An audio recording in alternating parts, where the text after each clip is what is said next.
मैं हूँ Sunil sir, biology teacher. आज हम लोग class 10 subject biology chapter 1 life process nutrition के बारे में हम लोग पढ़ेंगे। जैसा कि हम लोग जानते हैं कि इस संसार में दो तरह के वस्तुएं हैं, एक लिविंग, दूसरा नॉन लिविंग। लिविंग के बारे में बायोलॉजी बहुत गहराई से स्टडी करता है। लिविंग के कुछ विशेष कैरेक्टर होते हैं, जैसे nutrition, growth, movement, respiration, stimulation, excretion and reproduction. ये सारे कैरेक्टर लिविंग के होते हैं। इन सारे कैरेक्टर जिन जीवों में पाया जाता है, यह एक प्रोसेस के तहत होता है। इसी प्रोसेस को लाइफ प्रोसेस कहा जाता है। सभी लिविंग के लिए यह अत्यंत ही जरूरी है। इसके बिना लिविंग हो ही नहीं सकता है, वह नॉन लिविंग के गिनती में आएगा। तो 10 क्लास के फर्स्ट चैप्टर में यह लाइफ प्रोसेस है, और उसमें भी यह पोषण के बारे में दिया हुआ है, जिसमें पहला है न्यूट्रिशन। इसी के बारे में हम लोग डिटेल में आज पढ़ेंगे। तो पोषण क्या है ना। सबसे पहले इसके बारे में हम लोग जानेंगे। तो वह विधि जिसके द्वारा जीव पोषक तत्वों को ग्रहण कर उनका उपयोग करते हैं, पोषण कहलाता है। यानी भोजन ग्रहण करना, लिविंग के द्वारा भोजन ग्रहण करना, वह न्यूट्रिशन कहलाता है। सभी जीव अलग अलग तरह से भोजन ग्रहण करते हैं, उसकी प्रक्रिया अलग है। बिना भोजन का, without food can not living. बिना भोजन का कोई भी लिविंग जीवित नहीं रह सकता है। इसके लिए भोजन करना जरूरी है। भोजन करने से हमें ऊर्जा प्राप्त होती है। उस ऊर्जा के द्वारा हम कार्य करते हैं, हमारा शरीर ग्रोथ करता है, एवं तरह तरह की लाइफ प्रोसेस क्रिया हम लोग करते हैं। तो न्यूट्रिशन जीवों का, सजीवों का एक मुख्य कैरेक्टर है। चींटी से लेकर के एंट से लेकर के एलिफेंट तक के जीवों को भोजन चाहिए ही चाहिए। बगैर भोजन का वह जीवित नहीं रह सकता है। तो भोजन के आधार पर लिविंग में दो तरह से न्यूट्रिशन होता है। पहला है ऑटोट्रॉफिक न्यूट्रिशन। ऑटोट्रॉफिक न्यूट्रिशन कहने का मतलब है स्वपोषण, यानी जो लिविंग अपना भोजन स्वयं बनाते हैं, अपने से बनाते हैं, वह ऑटोट्रॉफिक न्यूट्रिशन कहलाता है। इसमें सभी ग्रीन प्लांट आते हैं। All green plants are autotrophic nutrition. इस धरती पर जितने भी हरे प्लांट हैं, हरे पौधे हैं, सबों में ऑटोट्रॉफिक न्यूट्रिशन होता है। ऑटोट्रॉफिक न्यूट्रिशन इसलिए से कहा जाता है कि ग्रीन प्लांट जो होते हैं वो अपने आप अपना भोजन अपने से बनाते हैं, और एक विशेष प्रक्रिया के तहत वह भोजन बनाता है, जिसे फोटोसिंथेसिस कहा जाता है। इस प्रक्रिया में, इस प्रोसेस में सभी ग्रीन प्लांट सनलाइट की उपस्थिति में कार्बन डाइऑक्साइड लेकर के और वाटर, साथ ही जो है क्लोरोफिल की उपस्थिति में पत्तियां भोजन बनाती है पौधों के लिए। तो इस प्रकार से वह भोजन निर्माण करती है, और उसमें ग्लूकोज के रूप में, शर्करा के रूप में भोजन जो है प्लांट में, लीफ में जमा होता है। तो इस तरह से ऑटोट्रॉफिक न्यूट्रिशन सभी ग्रीन प्लांट में होता है।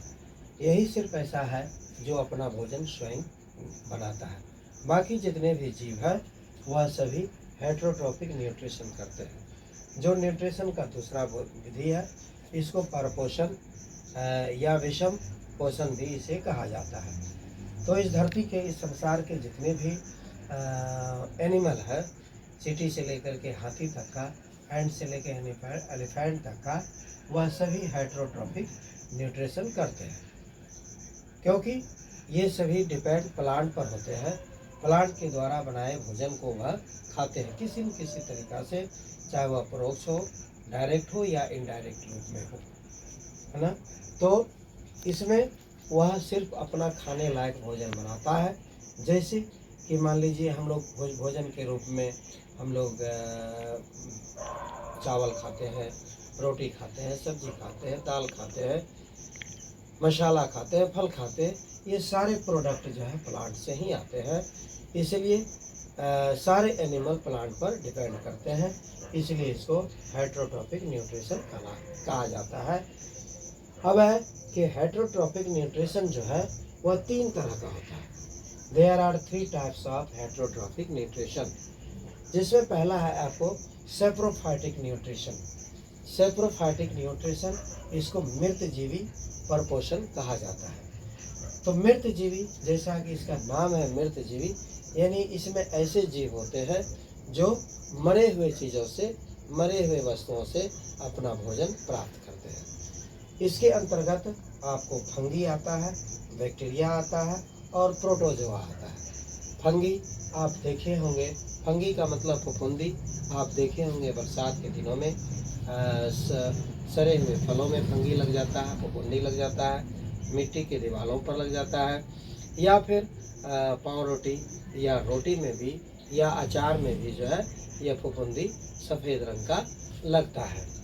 तो फफूंदी जो है यानी फंगी जो है वह सेप्रोफाइटिक न्यूट्रिशन करता है, यानी मृतजीवी परपोषण होता है इसे। कुछ बैक्टीरिया भी है जो इसके अंतर्गत आते हैं सेप्रोफाइटिक न्यूट्रिशन, वह भी सड़े गले चीज़ों से अपना भोजन प्राप्त करते हैं। कुछ प्रोटोजोआ समुदाय के भी जीव हैं जो इस श्रेणी में आते हैं, यानी वह सेप्रोफाइटिक न्यूट्रिशन करते हैं। इसके बाद दूसरे तरह का हेटेरोट्रॉफिक न्यूट्रिशन है, जिसे हम लोग पैरासाइटिक न्यूट्रिशन कहते हैं। पैरासाइटिक को हिंदी में परजीवी पोषण कहा जाता है। परजीवी जैसा कि नाम है, यानी ऐसे जीव जो दूसरे पर डिपेंड करते हैं, दूसरे जीवों से अपना भोजन प्राप्त करते हैं, चाहे वो प्लांट हो या एनिमल हो, ऐसे जीवों को पैरासाइटिक न्यूट्रिशन कहा जाता है, यानी परजीवी पोषण कहा जाता है। इसके अंतर्गत जो है एग्जाम्पल के तौर पर देखिए अमरबेल। अमरबेल पौधे को आप कहीं कहीं देखे होंगे, आराम से देखे होंगे, या सिर्फ रस्सी के रूप में इसमें स्टेम होते हैं, तना होते हैं, इसमें रूट, लीफ, फ्रूट, फ्लावर ये सब नहीं होता है, सिर्फ धागा के तरह यह दूसरे प्लांट पर जीवित रहते हैं और उसी से अपना भोजन प्राप्त करते हैं। अमरबेल या गुरूज लत्ती भी इसको कहा जाता है। दूसरा है एनिमल में देखिए राउंड वर्म, जिसको गोल कृमि कहा जाता है।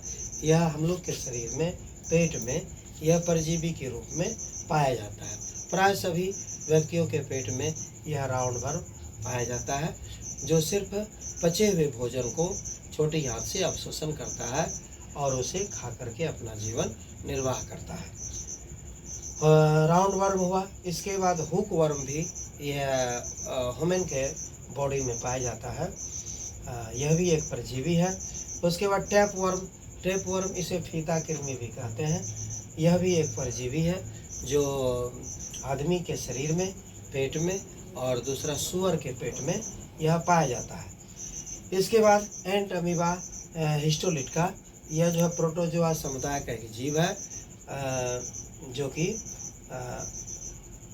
यह इन्फेक्शन के द्वारा मानव शरीर में आ जाता है और मनुष्य को पेचिस, डिसेंट्री यह करवाने लगता है ना। यह एंट अमीबा हिस्टोलिटिका है ना, यह डिसेंट्री या पेचिस करवाता है, जो कि यह पैरासाइटिक न्यूट्रिशन लेता है। इसके बाद एक मलेरिया पैरासाइट है, मलेरिया परजीवी है, जो मच्छरों के पेट में यह पाया जाता है। मच्छर मादा एनोफिल मच्छर जब किसी स्वस्थ व्यक्ति को यह काटता है तो उसके पैरासाइट जो होते हैं वह उसके ब्लड में चला जाता है और वह बीमार हो जाता है, पीड़ित हो जाता है। काफ़ी जोरों का तेज बुखार, बदन दर्द, हाई टेम्परेचर, ये सब आ जाता है इस मलेरिया परजीवी के कारण से। तो यह भी पैरासाइटिक न्यूट्रिशन करता है और सिर्फ ब्लड ही यह खाता है। तीसरे तरह का न्यूट्रिशन है आपको हेट्रोट्रॉफिक न्यूट्रिशन के अंतर्गत यह आता है, जिसको होलोजोइक न्यूट्रिशन कहते हैं। होलोजोइक न्यूट्रिशन का मतलब हुआ प्राणी सम पोषण।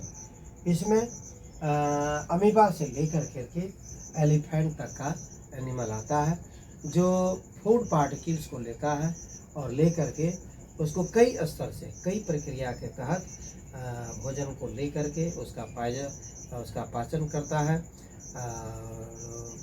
क्या कहते हैं, पहले अंतर्ग्रहण होता है, फिर पाचन होता है, फिर श्वांगीकरण होता है ना, और इसके बाद फिर निष्कासन उसका किया जाता है।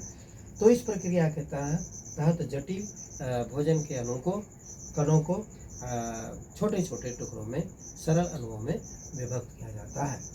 तो इस तरह का पोषण जिसमें पाया जाता है वह होलोजोइक न्यूट्रिशन कहलाता है। और इसमें बहुत से जीव हैं। हम लोग भी जो है समझिए एक रैट से लेकर रैट, कैट, फैट, है ना, काव, गॉट, लायन, टाइगर, एलिफेंट, ये सब इसके अंतर्गत आते हैं और ये जटिल फूड को लेकर के उसे छोटे छोटे टुकड़ों में बदल करके अपना पाचन करते हैं। तो इस तरह से आज हम लोग चैप्टर 1 लाइफ प्रोसेस का न्यूट्रिशन पढ़े, एनिमल में भी पढ़े, एनिमल में न्यूट्रिशन कैसे होता है। और अब दूसरे दिन हम लोग फिर जो है प्लांट में न्यूट्रिशन के बारे में हम लोग पढ़ेंगे। फिलहाल आज इतना ही, अगले दिन हम लोग पढ़ेंगे। इस सारे वीडियो को यूट्यूब के माध्यम से आप सबों तक पहुंचाया जाएगा। इसको ज़रूर पढ़ें, अवश्य पढ़ें।